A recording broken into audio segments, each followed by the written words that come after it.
Lo que estás a punto de ver no es un top. No se trata de una lista arbitraria ni de un ranking. Son 3 historias reales.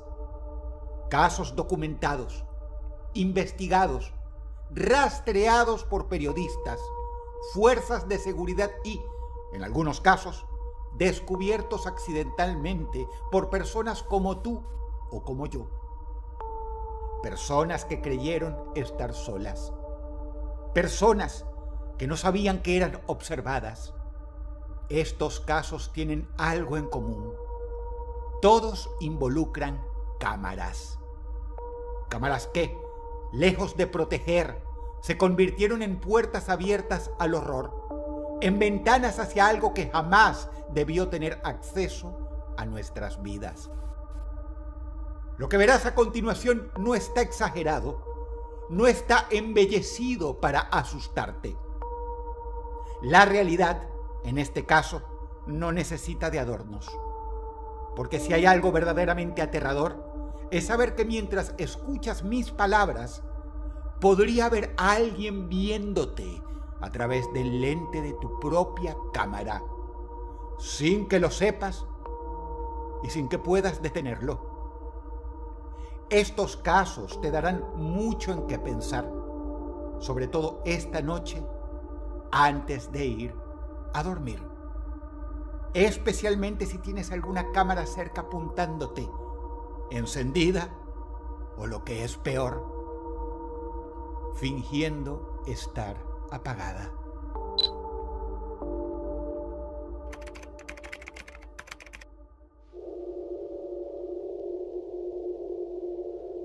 En los márgenes invisibles de la guerra entre Ucrania y Rusia, donde los códigos de ética y humanidad se disuelven entre el barro y el silicio, surgió un susurro entre foros anónimos de la Dark Web.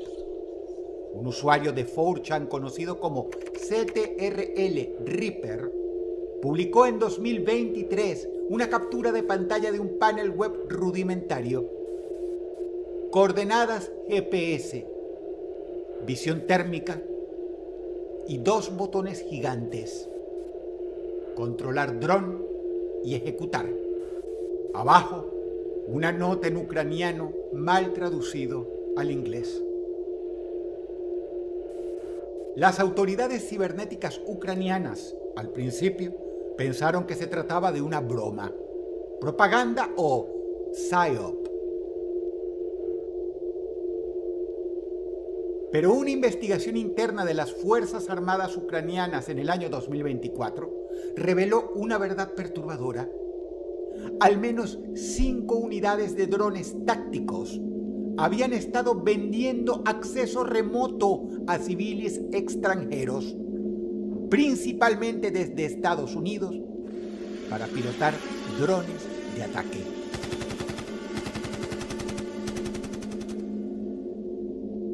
Los compradores, usuarios con apodos como los que ves en pantalla, según registros recuperados, eran seducidos por la promesa de combatir al enemigo desde su sofá, participando directamente en el conflicto por un precio. Algunos de los ataques fueron efectivos contra soldados rusos en zonas como Belgorod o Donetsk. Pero otros incidentes, documentados por inteligencia rusa, involucraban a civiles en Kursk, víctimas de drones erráticos, probablemente pilotados por aficionados sin entrenamiento, ebrios de adrenalina o psicópatas.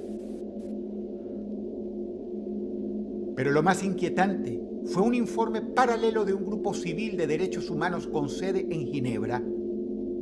Cruzando registros de telemetría, fragmentos de foros y grabaciones de radio filtradas del FSB, determinaron que tropas rusas también participaban del negocio.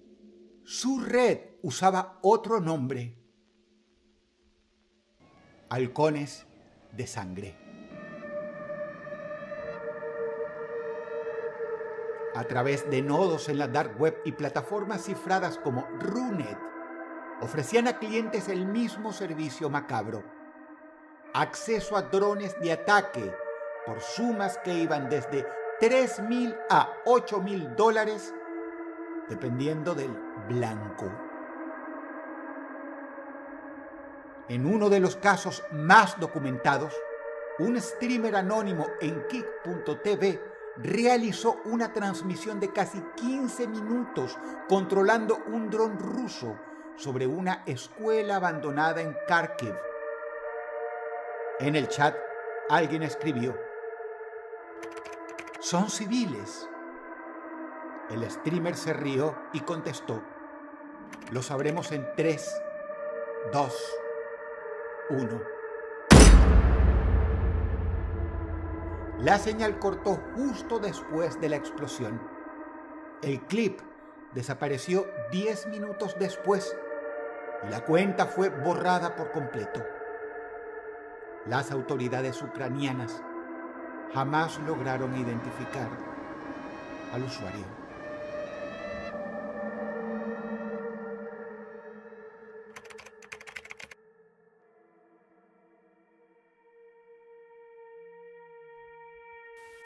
Cuando arrestaron a Matthew Graham en 2014, apenas tenía 22 años. Lo llamaban Lux en la dark web y era considerado uno de los peores depredadores digitales del mundo. Operaba foros donde compartía y solicitaba imágenes de abuso infantil.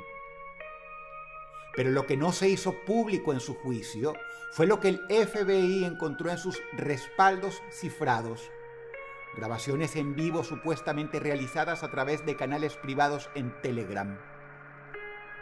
Durante años, los escépticos descartaron la existencia de las Red Rooms, esas transmisiones en vivo de tortura por pago, recordando que la dark web simplemente no tiene suficiente ancho de banda para video en tiempo real.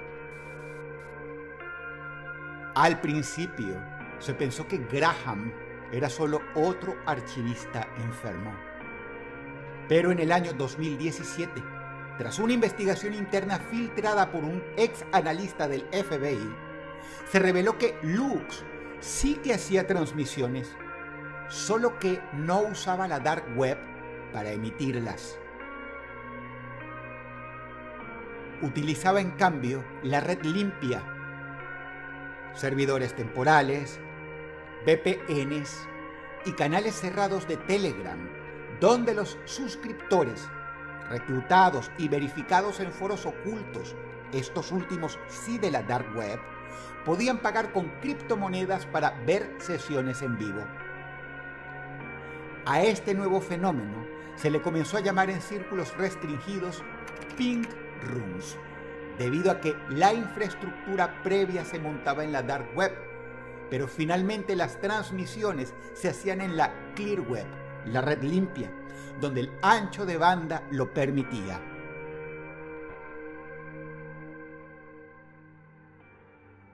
El FBI evitó dar publicidad masiva al término. Temían que propagar la existencia de los Pink Rooms pudiera incentivar su búsqueda y reproducción. En 2020, un agente encubierto afirmó que al menos 6 canales activos en plataformas conocidas estaban ligados a redes similares a las de Graham, operando bajo apariencia de contenido inofensivo. En algunos casos, los espectadores participaban mediante encuestas interactivas en tiempo real. Nadie habla de esto en público. No hay noticias oficiales. Solo una línea oculta en un informe del Departamento de Justicia de Estados Unidos.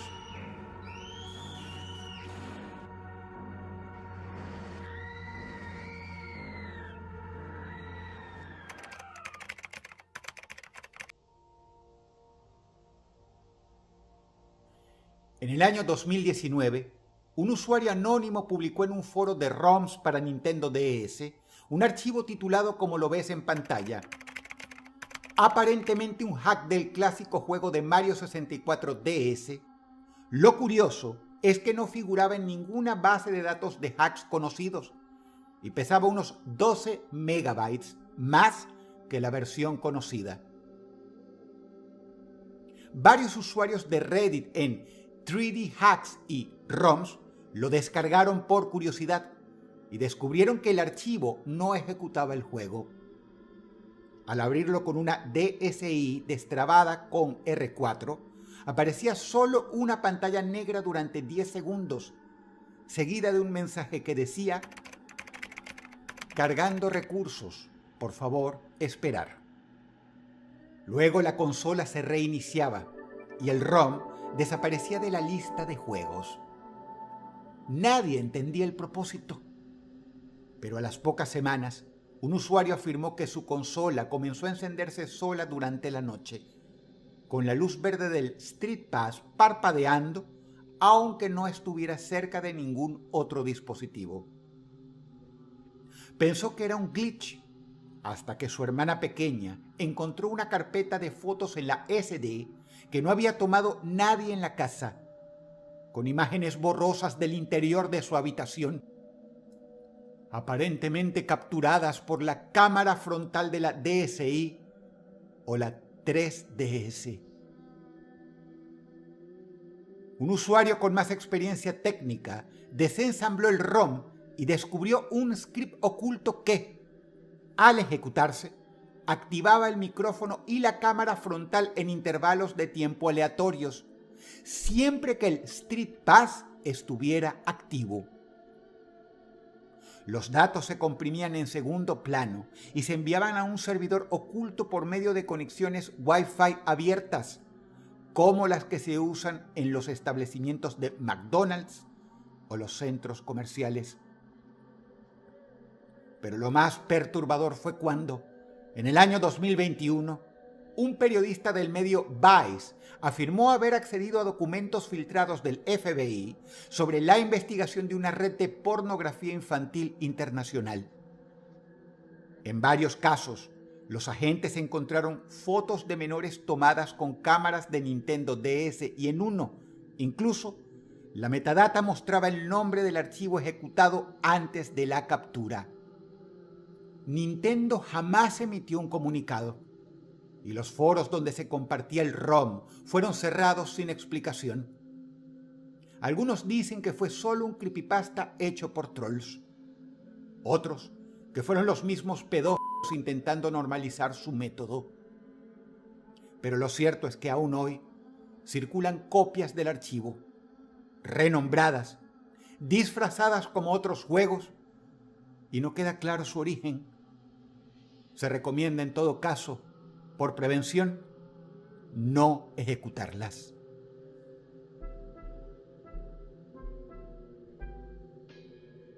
Si estos casos te gustaron, por favor ayúdanos a hacer más.